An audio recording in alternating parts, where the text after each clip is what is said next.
Abbiamo modo di averti appunto come ospite per una serie di vari motivi, potremmo dire. Ecco, il primo è conoscerti meglio da un punto di vista professionale. Ti conosciamo già come studentessa e infatti lascerò a Jack la prima domanda, essendo stato lui al tempo il tuo prof e appunto tutore per quanto riguarda una riscoperta e un approccio alla lingua inglese.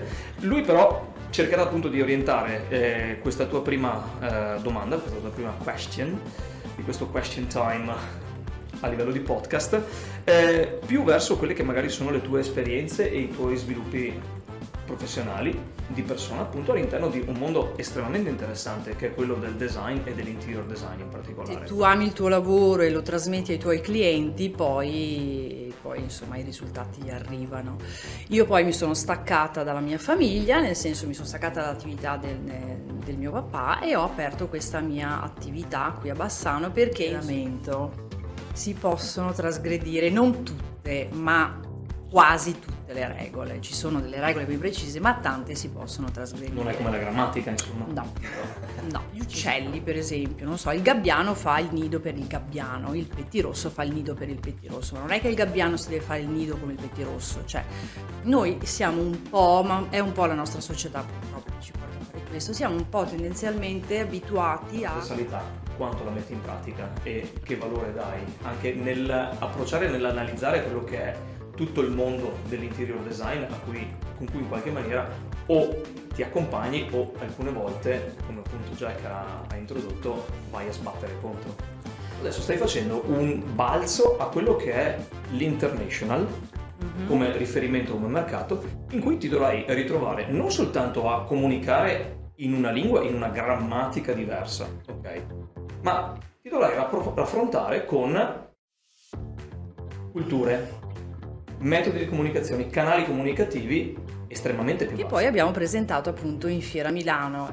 Andare in Fiera Milano è ovviamente mettersi in mostra in un ambiente veramente internazionale, dove comunque sì, ci sono i buyer italiani, ma ci sono anche quelli stranieri, quindi quando noi siamo arrivati in fiera ci sono arrivati veramente compratori da tutto il mondo. E lì è entrata la British, ovviamente, perché cioè, tutto merito vostro, devo dire. Bentornati a Campus Cast, il primo podcast con forti accenti veneti e altrettanto forti pronunce internazionali, in diretta per voi dagli studi di British School Bassano e anche British School Valdagno. Con noi oggi il nostro super direttore generale della didattica, Jack Bancroft. Ciao, Straight buongiorno. from Cardiff, Wales. Welcome back, Jack. Thank you. E come ospite eccezionale abbiamo con noi Ilenia buongiorno, Bernardi. Ilenia Bernardi, fondatrice di McKinley Decor, designer, interior designer, oltre che mamma, esperta di automobili sportive e La guida proprietaria di soprattutto. 8 gatti. Certo, come no. Grazie. Ilenia, sei stata nostra studentessa, Certo. sei tuttora collaboratrice di British School Bassano. Ringraziamo te prima di tutto per le decorazioni di questo studio. Grazie Mi mille pare a di voi. ricordare appunto Grazie. che c'è anche la tua mano in tutto questo. Grazie. E abbiamo modo di averti appunto come ospite per una serie di vari motivi, potremmo dire. Ecco, il primo è conoscerti meglio da un punto di vista professionale. Ti conosciamo già come studentessa e infatti lascerò a Jack la prima domanda, essendo stato lui al tempo il tuo prof e appunto tutore per quanto riguarda una riscoperta e un approccio alla lingua inglese. Lui però cercherà appunto di orientare questa tua prima domanda, questa tua prima question, di questo question time a livello di podcast, più verso quelle che magari sono le tue esperienze e i tuoi sviluppi professionali di persona appunto all'interno di un mondo estremamente interessante che è quello del design e dell'interior design in particolare. Passo la parola a Jack, vai.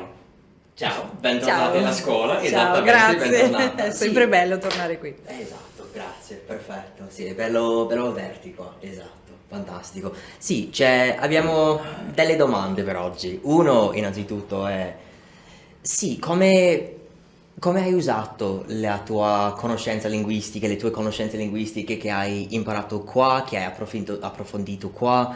Come sei riuscita ad usarli nel mondo internazionale? Perché so che stai usando tante cose, so che stai facendo tante cose, cioè all'estero, in Stati Uniti, cioè diceci, Sì. cosa fai? Allora, diciamo che parlando nell'ambito del mio lavoro, da un po' di tempo è partito questo nuovo progetto che si chiama appunto Mechili Decor Denim Home, perché è un progetto tutto orientato con l'utilizzo del denim, del jeans, del tessuto in jeans, che io ho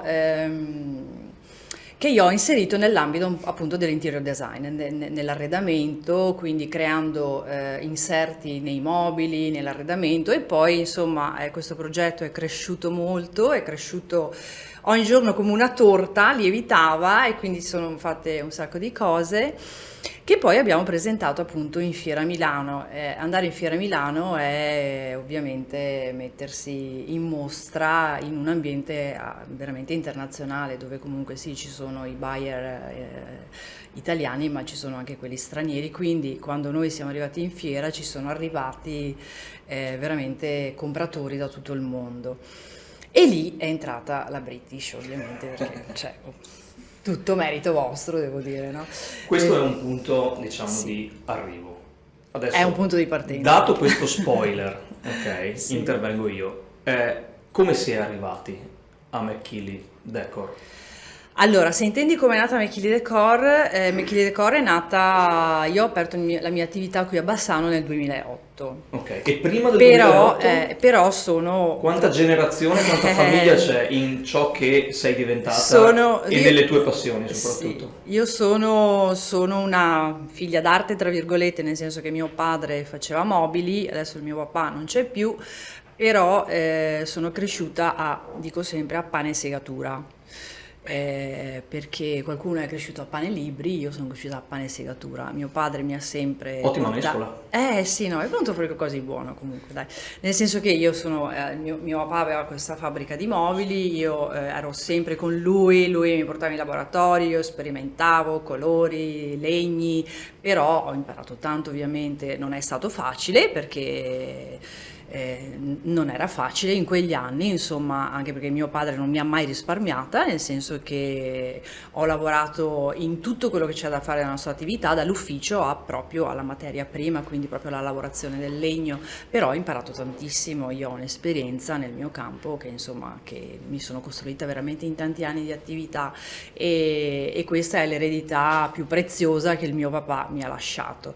Ma quello di cui forse io lo devo ringraziare è che io comunque amo il mio lavoro e si vede, nel senso che non è un ambiente facile, non è un momento facile anche, però se tu ami il tuo lavoro e lo trasmetti ai tuoi clienti, poi insomma i risultati arrivano. Io poi mi sono staccata dalla mia famiglia, nel senso mi sono staccata dall'attività del mio papà e ho aperto questa mia attività qui a Bassano perché insomma avevo bisogno di sperimentare da sola e di andare avanti un po' con le mie gambe, con le mie competenze e con quello che veramente sono io e che volevo fare io. Quindi è nata McKinley Decor, aperto in un momento terribile, in un momento storico dove c'è stata la prima vera crisi, quindi 2008, mio padre mi ha detto sei pazza, però devo dire che insomma quando sarebbe stato il momento ideale del resto, perché è tutto un susseguirsi di momenti sì, momenti no, alti bassi, quindi non c'è un momento, quando uno si sente di dover fare una cosa la deve fare, poi... Se non è una crisi economica, una crisi finanziaria, Esattamente. se non è una crisi finanziaria, se non è una Poi crisi c'è familiare sì, perché c'è brutto tempo e quindi... esattamente, se fa caldo perché fa caldo, se fa freddo perché fa freddo, quindi non ce n'è mai abbastanza. E il trigger di tutto questo? Per Il te? trick è stato che poi Mechili Decor ha sempre fatto un po' la sua strada, io ho avuto i miei clienti preziosi, cari, che ho sempre coccolato con tanta dedizione e con tanta attenzione, perché poi il mio lavoro è, non dico che devo fare la psicologa, ma insomma ti arrivano clienti nei loro momenti in cui magari, che ne so, arriva la cliente che è tristissima quel giorno, arriva la cliente che è felicissima, quindi tu devi un po' interpretare valutare anche qual è il loro stato d'animo in quel giorno lì per... È sempre coniugato al femminile, però. Perché allora io lavoro molto con le donne per quanto riguarda la vendita, poi lavoro molto con i maschi per quanto invece riguarda la realizzazione dei prodotti, quindi i falegnami, i fabbri e tutta questa e sono molto molto maschili, quindi insomma dai, mi so destreggiare bene. Molto interessante. Ritornerò Sì, su sì. questo argomento, sì, perché proprio ti è venuto Assolutamente. naturale coniugare la cliente in questo caso. Sì, poi ci sono anche i mariti che quando vengono a comprare, ve li raccomando, Però no, dai, stiamo scherzando adesso, quindi insomma. Però ecco, voglio dire, io cerco sempre di capire di cosa ha bisogno il mio cliente, nel senso, non è che io devo, siccome io spazio in più ambiti, non ho bisogno di dire io in questo momento ho in negozio questo, quindi gli devo vendere questo, no, io al mio cliente faccio sempre una ricerca. Nel senso, tu hai bisogno di un tavolo, di una cucina, di un qualsiasi cosa, io te lo cerco, ma lo cerco e lo realizzo eventualmente in base a quello che è il tuo momento, la tua casa, la tua vita, le tue passioni. Non devo farlo perché io vendo quello, allora devo venderti quello. È una scelta contestualizzata. Sempre. Una scelta Bisogna guidata, ma contestualizzata. Guidata e contestualizzata, perché ci sono delle persone che hanno bene in mente quello che vogliono, ma ci sono delle persone che tendenzialmente o magari tendono a copiare quello che hanno visto in casa degli altri o hanno visto in un giornale, però la nostra vita, la mia casa non è la tua casa, cioè dentro a casa mia c'è la mia vita, le mie passioni, la mia famiglia, i miei viaggi. Non ci possono essere dentro nella tua casa, quindi un po' dobbiamo come imparare, certe volte io metto questo esempio, no? Gli uccelli per esempio, non so, il gabbiano fa il nido per il gabbiano, il pettirosso fa il nido per il pettirosso, ma non è che il gabbiano si deve fare il nido come il pettirosso, cioè noi siamo un po', ma è un po' la nostra società purtroppo che ci porta a fare questo, siamo un po' tendenzialmente abituati a copiare quello che fanno gli altri. Invece, guarda, la cosa bella, io dico, il mio lavoro mi piace un sacco perché insomma a me piace un po' trasgredire, no? E nell'arredamento si possono trasgredire non tutte, ma quasi tutte le regole. Ci sono delle regole ben precise, ma tante si possono trasgredire. Non è come la grammatica, insomma. No, no. Ci sono delle regole in cui insomma bisogna starci dentro, abbiamo anche i nostri paletti, però molto spesso, ma perché io mi devo comprare il tavolo quadrato perché va di moda se mi piace il tavolo rotondo? Me lo compro rotondo, perché se io sono rotonda me lo compro rotondo. Quindi l'arredamento è una lingua piena di eccezioni. Assolutamente sì. Molto interessante. Sempre. E bisognerebbe Penso lo educare le persone così, nel senso che io cerco di arredare la casa dei miei clienti come sono loro, non come piace a me, non come piace perché deve essere in questo momento, ma come deve essere per loro, per come sono loro. E quando poi tu entri in questa cosa la respiri.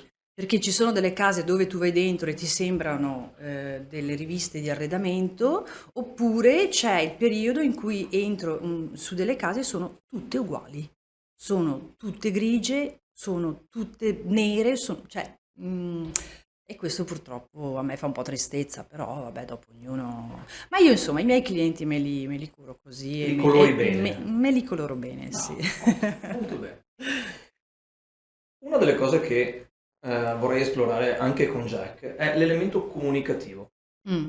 Quindi la tua clientela è geolocalizzata in quello che è il contorno, le aree limitrofe a Bassano del Grappa e quale Sì. raggio più o meno copre Sì, più o meno comunque questa zona. questa Sì, zona. sì. E già di per sé si può probabilmente individuare alcune caratteristiche antropiche che definiscono il residente di Bassano e limitrofi. Ok. La tipologia di comunicazione che deve essere instaurata con questo tipo di clientela per riuscire ad arrivare ad un risultato di interior design, come hai detto tu, qualitativo, deve essere specifica. Sì. Deve essere settata su un determinato tipo di, oltre che conoscenza del territorio, anche preparazione di quelli che sono magari i trend di arredamento, li hai citati Certo. prima, ma anche certe percezioni propriamente locali e culturali. Tu adesso stai facendo un balzo a quello che è l'international, Mhm. come riferimento, come mercato, in cui ti dovrai ritrovare non soltanto a comunicare in una lingua, in una grammatica diversa, ok? Ma ti dovrai raffrontare con culture, metodi di comunicazione, canali comunicativi estremamente più vasti. Come ti stai preparando a questo? E come Beh, si sta preparando anche non soltanto la tua persona, ma come stai preparando la tua linea di prodotti a questo? allora, diciamo che io sono una persona tendenzialmente molto curiosa, ok?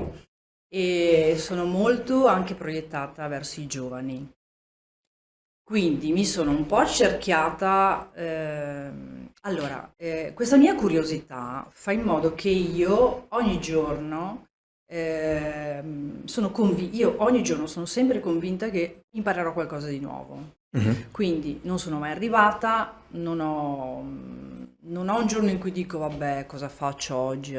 Io so che quel giorno imparerò sempre qualcosa di nuovo perché penso alla mia vita come tu mi chiedevi qual è stato il mio percorso, oppure non so, se io devo pensare quali sono stati, se ci sono stati dei momenti più importanti, io non lo so, direi forse di no, nel senso che la mia vita mi sembra come un puzzle, ma di quelli sai enormi con i pezzettini Mhm. tutti piccoli, ecco, dove ogni piccolo tassello ha costruito poi veramente chi sono io fino ad oggi, ma poi da oggi a domani io non so cosa farò. Anche questa cosa del denim, non è una cosa, se io ci penso 5 anni fa, Non c'era, non ma ci sei c'era. arrivati con una Ci sono arrivata, ma evoluzione, perché è non con una stata rivoluzione in un'idea. questo caso. Sì, ma Sì. è stata un'idea che poi io ho realizzato perché quindi se tu mi chiedi adesso quale tipo di come mi sto preparando, io mi sto preparando con i miei collaboratori, con i miei artigiani, perché anche stamattina io ero in una ferramenta imbucatissima, ok?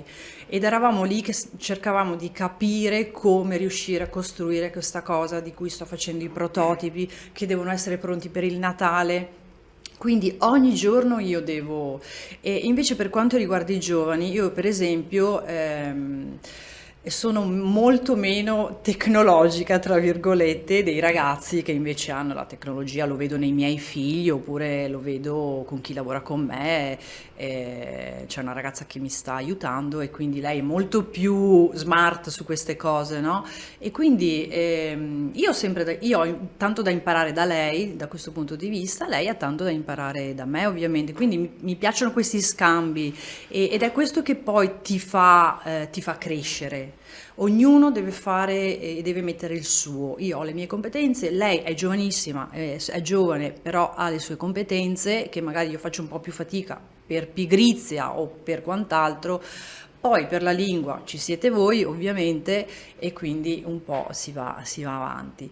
Poi ovviamente io devo sempre ascoltare i vostri consigli, bisogna praticare tanto, bisogna leggere tanto, però quando io sono arrivata a Milano, insomma, è servito tanto ovviamente, perché poi approcciarsi a un tipo di linguaggio che comunque era quasi totalmente commerciale, Mhm.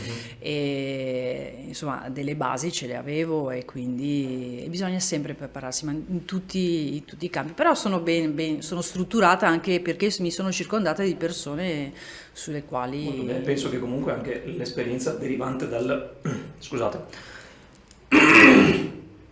Penso comunque che l'esperienza derivante da quella che è la tua metodologia di acquisizione, quindi il passaggio generazionale delle consegne tecniche, Certo. ma anche stilistiche in questo caso che ti arrivano dal papà, ti portino a valutare in modo particolarmente valido, ti portino a valutare in modo particolarmente consistente anche quella che è la generazione successiva. Beh, assolutamente sì. Quindi i tuoi assistenti, i tuoi figli anche, che ti danno magari un'ispirazione o perlomeno ti fanno osservare determinati concetti, determinati approcci al design anche, oltre che alla vita, in modo completamente diverso, che mai avresti potuto immaginare esistessero neanche Sì. fino a qualche anno fa. Sì. Trovo... Se Vai, vai, posso, go on, carry on. no, anch'io. Eccomi. Allora, Post-production, please. hai detto che, cioè, come scherzo, come cosa, hai detto, devo sempre ascoltare i vostri consigli perché voi siete esperti, ma nel tuo settore tu sei l'esperta. Cioè, e a questo punto, cioè, o a quel punto, i clienti devono ascoltare a te. Cioè, cioè, come affronti questa cosa? Nel senso che c'è qualcuno che pensa che sappia tutto, sappia esattamente quello che vuole e poi tu guarda quello che ha in mente e, non so, cioè l'architettura della camera fa schifo. Cioè, come affronti questa cosa tu? E come integri, se posso intervenire, anche competenze trasversali in questo senso? Perché l'approcciare determinati atteggiamenti, come diceva Jack, richiede molto probabilmente non soltanto quel momento psicologia che hai giustamente appunto messo sul campo precedentemente, il momento linguistico di cui appunto ti ringrazio per averci ringraziati. Beh, insomma. Ma il primo passo l'hai fatto tu, la prima intuizione l'hai avuta tu, il fatto di poter investire su una competenza in più, a dir poco necessaria in un certo senso, l'hai comunque preso tu e hai deciso di integrarlo su quelle che erano altre conoscenze, altre competenze, come hai detto tu, ma anche talenti in un certo senso, come abbiamo detto, generazionali ed innati, che tu già ti porti appresso, Certo. in quanto li hai sviluppati tu, come hai detto, non tanto in maniera rivoluzionaria, ma in quanto in maniera evolutiva in quello che è il tuo percorso di persona e di professionista. Quindi questa trasversalità, quanto la metti in pratica e che valore dai anche nell'approcciare e nell'analizzare quello che è tutto il mondo dell'interior design con cui in qualche maniera o ti accompagni o alcune volte, come appunto Jack ha introdotto, vai a sbattere contro. Allora, bisogna sempre cercare di avere più competenze in più ambiti, se è questo che mi stai chiedendo, no? Per Esatto, sì. esempio, allora, se io ci sono dei grandi designer che realizzano delle cose strepitose, però credo che unire delle cose, delle competenze che possono essere l'artigianato inteso come la realizzazione di oggetti e in un modo molto classico, ma unirli a queste nuove tecnologie che sono secondo me fantastiche è sempre una coppiata vincente, quindi non bisogna fossilizzarsi mai, ma bisogna andare avanti cercando di avere appunto queste conoscenze e unire l'artigianalità nostra italiana di cui dovremmo essere fieri ed è una cosa veramente preziosa che però molto spesso viene dimenticata. E unirla a queste nuove tecnologie che sono fantastiche in modo veramente molto costruttivo, ecco, voglio dire. Poi per quanto riguarda invece appunto le persone, Sì, l'approccio. l'interazione contro il cliente. Allora, generalmente loro lo capiscono dove puoi arrivare, cioè capiscono se sei un venditore o capiscono se sei una persona che è veramente appassionata e che vuoi costruire o fare o realizzare un ambiente, un locale, una casa. Cioè, se oltre alla parola c'è anche la mano Assolutamente. dietro, Io ecco. credo che l'arredamento sia soprattutto una questione di cuore. Se non hai sensibilità in questo settore qua, per me non vai da nessuna parte, nel senso se non c'è passione non c'è niente. Ci sono corsi di interior designer a destra e a manca, ma non è un foglio di carta che ti fa diventare un bravo arredatore. No, è il cuore che hai, è il talento Sì. che hai, la passione che hai. La passione, ma soprattutto la competenza e la conoscenza. Se non hai la conoscenza delle materie, della base, difficilmente. Il collego a questo, il collego appunto alla sensibilità e anche alla parola materie che hai appena citato. È una forte e potente buzzword che si ripercuote su tantissimi contesti e in quello dell'arredamento dell'interior appunto esiste e viene continuamente ripetuta, è quella della sostenibilità. Certo. È quello della sostenibilità. C'è tantissimo greenwashing, me ne rendo conto, perché sembra che qualunque cosa che vai a raccattare in un bidone dell'immondizia, ma allora lo faccio in maniera sostenibile, ecco. No, semplicemente stai prendendo qualcosa che è una porcheria e lo stai vendendo a prezzi straordinari e lo stai rivendendo a prezzi esorbitanti soltanto perché tira dire che Certo. sto facendo upscale di quello che era un rubbish, tecnicamente. Secondo me continua a essere rubbish, a meno che non ci sia un qualcosa di pensato e effettivamente sentito anche, come hai detto prima. Questo concetto globale, perché tale è, del riferimento al sostenibile, come è interpretato e integrato in un contesto di artigianalità come il tuo? Allora, adesso hai aperto una porta dove potremo stare qua ore. Non so se sono tutti disponibili, però... Parliamo un po' di produzione. Allora, Mechili Decor io dico sempre che il mio non lo so, io non so, ognuno definisce il mio spazio, lo chiamo spazio, il mio negozio, il mio negozietto, il mio laboratorio. Io lo definisco un laboratorio di arredamento creativo, perché ognuno entra lì e poi dentro da me viene fuori di tutto, no? Ma quando è nato questo progetto di Mechili Decor Denim Home, io ho creato proprio questa cosa, come hai detto tu, è un progetto mirato con un concetto di sostenibilità e di basso impatto ambientale, perché ci credo molto, perché lo dico ogni giorno ai miei figli, e perché non mi piace solo riempirmi la bocca di questa cosa qui, ma mi piace farla, cioè noi nel nostro piccolo a casa lo facciamo sempre. Poi l'altro aspetto di questo mio progetto era che fosse Made in Italy, deve essere Made in Italy, e fino a quando potrò la cosa sarà così. Non è semplice però, perché in Italia la vita te la rendono molto dura, veramente è molto difficile.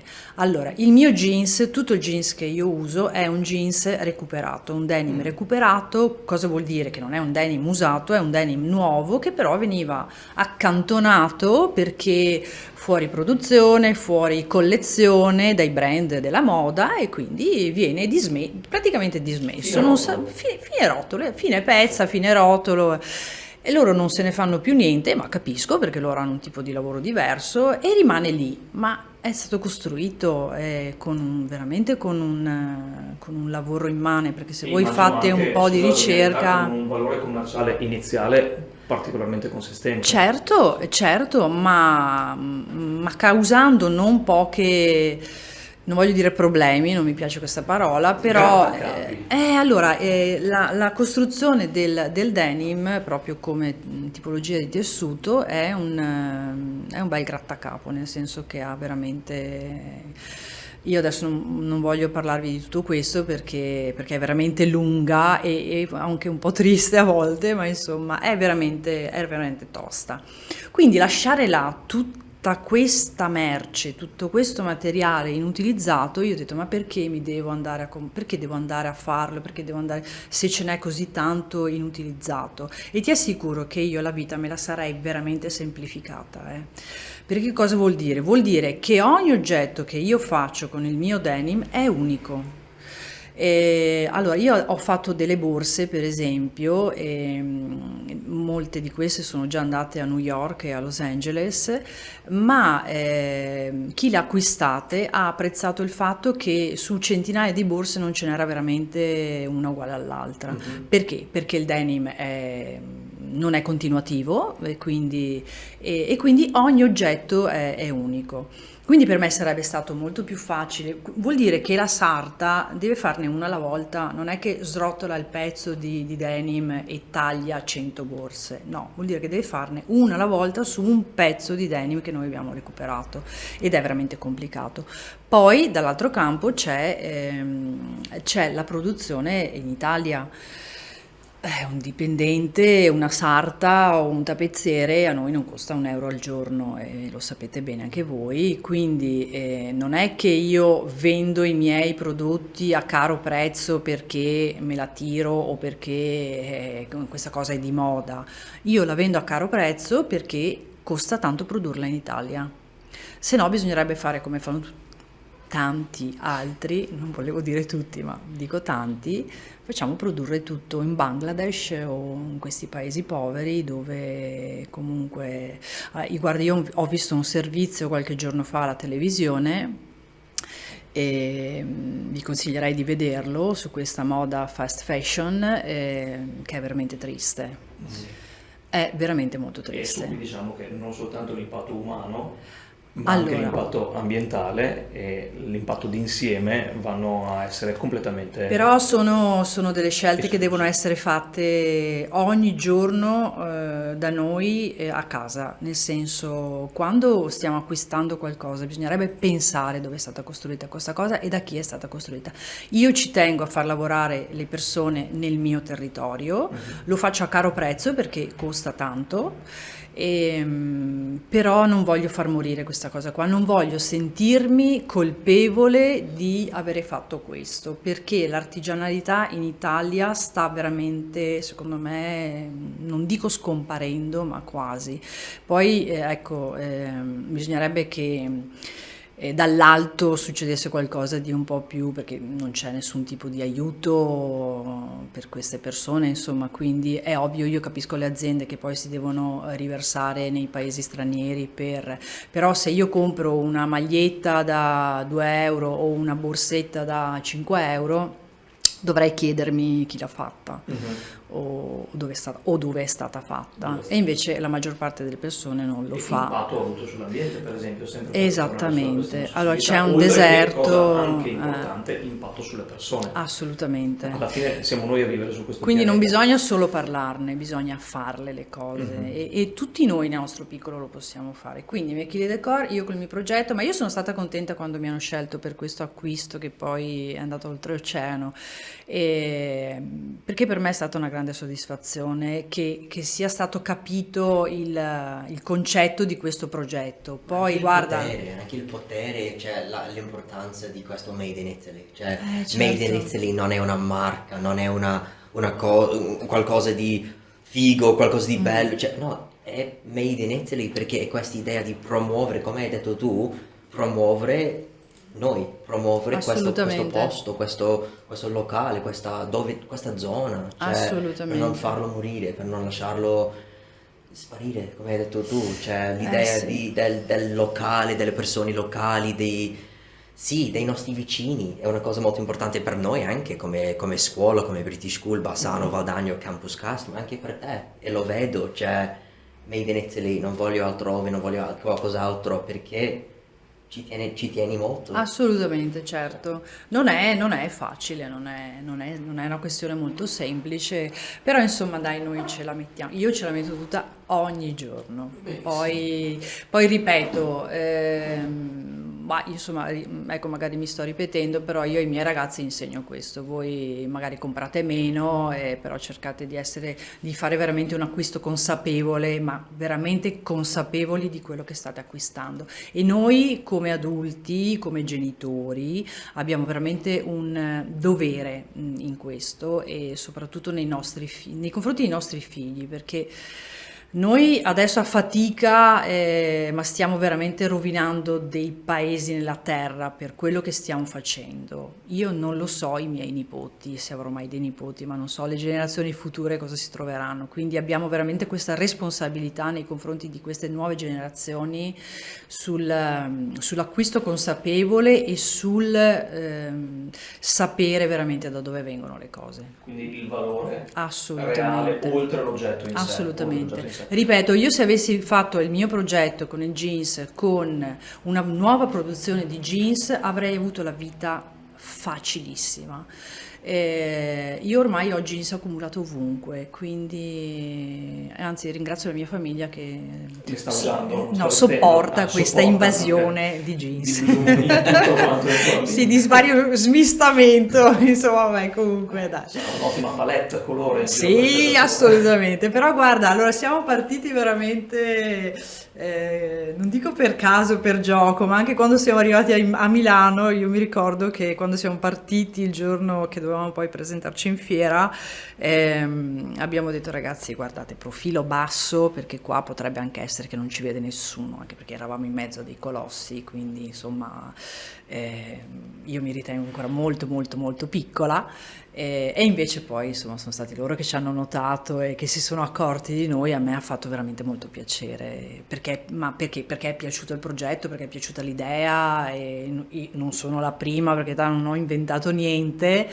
ma questa cosa, insomma, di fare le cose seriamente, in modo onesto, in modo limpido, in modo trasparente, anche se vi ripeto non è stato facile, perché adesso anche recuperare questo materiale è difficile dal punto di vista burocratico, insomma poi ci sono una serie di problemi. Però noi l'abbiamo fatto veramente con molto impegno, seriamente, e con un'idea ben chiara di quello che volevamo fare, di dove volevamo arrivare, insomma. Poi, ecco, si sono accorti di noi e quindi a me fa piacere, fa molto molto piacere, insomma. La cosa che vedo che ripete sempre, non ripete nel modo negativo, Sì, ma nel modo bello, è che c'è sempre la passione dentro. sempre Cioè, bisogna. bisogna essere, sì. Certo. È come nell'insegnamento anche, cioè l'insegnamento è una cosa di passione, cioè, e lo vediamo non solo nei nostri insegnanti, ma anche nei nostri studenti, anche quando sei venuto qua come Certo. studentessa, cioè abbiamo visto la passione, l'idea di so quello che ho da fare, so quello che voglio fare, so quello che devo fare e lo faccio, e lo vedo anche adesso nel tuo Sempre, sì, sì. mondo lavorativo, nel mondo aziendale, dei progetti che fai, c'è ancora questa passione guarda, cioè Made in Italy è una cosa fantastica, e vedo che sì, cioè hai questa idea, questa mentalità giusta, la mentalità di guarda, ce la faccio e ce la farò. Cioè, Bisogna sempre essere esatto, positivi, se no... esatto. Mi ricordo quando abbiamo fatto dei corsi insieme, mi ricordo che sì, la grammatica è difficile, non è una cosa facilissima, cioè anch'io sbaglio sempre in italiano, cioè guarda, anche con questa puntata ci saranno veramente degli errori, però Per fortuna, esotici, Jack, esotici. per Uso- fortuna non l'ho fatta io in inglese, se no... Però sì, cioè, anche quando ci siamo trovati in questi momenti in cui hai detto guarda, la grammatica è difficile, cioè è una cosa difficile perché è diverso dall'italiano, certo lo è, però io ripeto, o piuttosto rubo quello che hai detto tu, cioè le cose che devono essere fatte bene non sono facili da fare, No, però ne vale la pena, cioè vale la pena sempre, farlo, certo. perché come hai detto tu, se è una cosa facilissima, guarda, sono a posto, però non lo è, e guarda, io lavoro tanto, lavoro duro, lavoro bene e vedo i risultati, o in inglese quando hai imparato l'inglese con noi, o in questi progetti del denim che sono adesso in New York e a Los Angeles, Certo. cioè ci sono i risultati, il lavoro ben fatto va bene. Sì, no, assolutamente. E poi, allora, ci sono delle difficoltà. Ora, io non dico che ho difficoltà ogni giorno, ma insomma c'è sempre qualcosa, ogni tanto dico, caspita, però. Però ogni difficoltà bisogna coglierla come un'opportunità sempre, se no uno si fermerebbe e dice no. Ti chiedo Sì. 3 suggerimenti, proprio bullet points, dei punti da dare a nuove menti, nuove mani anche che si stanno per o si sono già avvicinate al mondo dell'interior design, al mondo dello sviluppo dell'arredamento e anche al mondo in questo caso dell'attenzione dell'elemento sostenibilità nella produzione di nuovi elementi d'arredo, di decorazione domestica, ma anche semplicemente di utilità che possono essere anche un upscaling verso un nuovo abbigliamento in questo caso. Cosa suggerisci? Che mini regole, che mini tips dai Per i giovani dici? ai giovani? Certamente non devono essere necessariamente tips e suggerimenti tecnici relativi a quello che è il tuo contesto, possono essere anche esistenziali, chiamiamoli così. Allora, io Da parte di ripeto, zia Ilenia, da vai. parte di zia Ilenia, allora, io dico sempre ai giovani adesso, la formazione accademica è fondamentale. Sono una generazione veramente di persone fortunate perché hanno la possibilità di avere questa formazione dal punto di vista accademico che secondo me va fatta. Però bisogna sempre avere questa sana curiosità di entrare nelle cose.